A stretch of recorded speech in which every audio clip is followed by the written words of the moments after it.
Je me lève à 6 heures. J'avale vite un café, puis je fais la traite des vaches.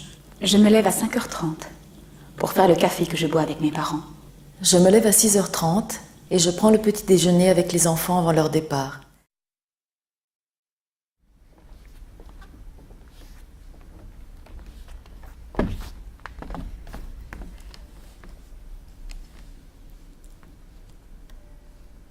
J'ai eu une fille, ma première. Je savais pas, on n'avait pas demandé. Quand elle est née, j'ai senti la déception de mes beaux-parents. Faut dire, ils s'en sont pas spécialement cachés, ils sont pas très psychologues. Ils m'ont fait comprendre que vivement que j'en fasse un deuxième, si possible un garçon, pour la relève. Je me suis dit, je vais faire que des filles, juste pour les emmerder. Ils vont pas s'accaparer mes enfants pour en faire des gars à qui transmettre. S'il veut faire autre chose, pas de problème.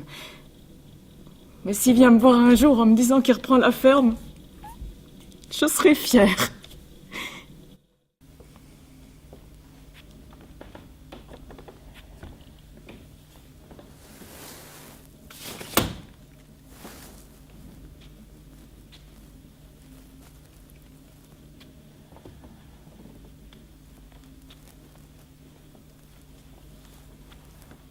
Écoute-moi, les fermes, c'est pas mon truc, on fera ce que tu voudras. On fera ce que tu voudras. Tu me prends pour une conne. Tu veux tout vendre.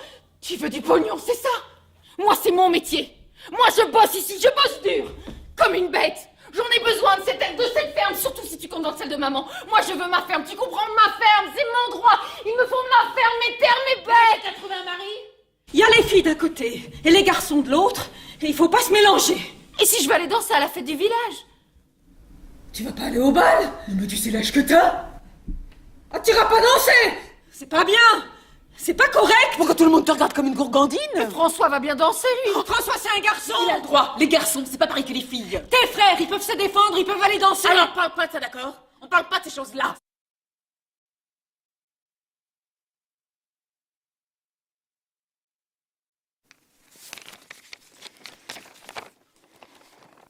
J'ai essayé de te le dire, mais nous nous sommes déjà trop éloignés à cause de la ferme.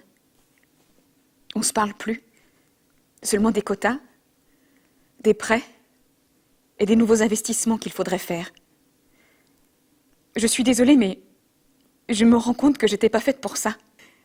Et j'espère qu'il n'est pas trop tard pour une deuxième chance.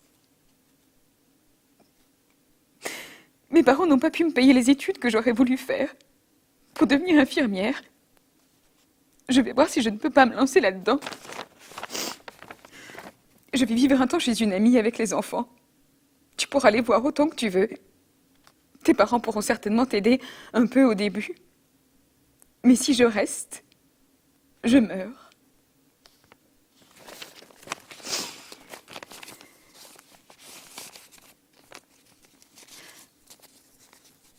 J'ai trouvé cette lettre dans sa table de chevet. Maman n'est jamais partie. Je me lève entre 5 à 6 heures du matin. Je fais aussitôt à l'écurie pour nettoyer les bêtes, pour donner à manger et à boire aux veaux. Je rentre à la maison pour m'occuper. Je me lève à 6 heures. J'avale vite un café, puis je fais la traite. Je lui prépare son petit déjeuner. Je me lève à 6 heures chaque matin et je me précipite sur les services pour la traite. J'aime bien prendre les informations à la télé. Dans l'après-midi, j'aime le temps pour me détendre, m'occuper des fleurs, voir des amis. Je fais de 17 heures. Je soupe vers 19 heures, puis je fais la traite des vaches. Et après, je lis, je regarde la télé. Je me couche vers 23 heures. Vous pensez que ça va intéresser beaucoup de monde? Est-ce qu'Hollywood vous a déjà contacté? Et pour tout ça, on va être payé?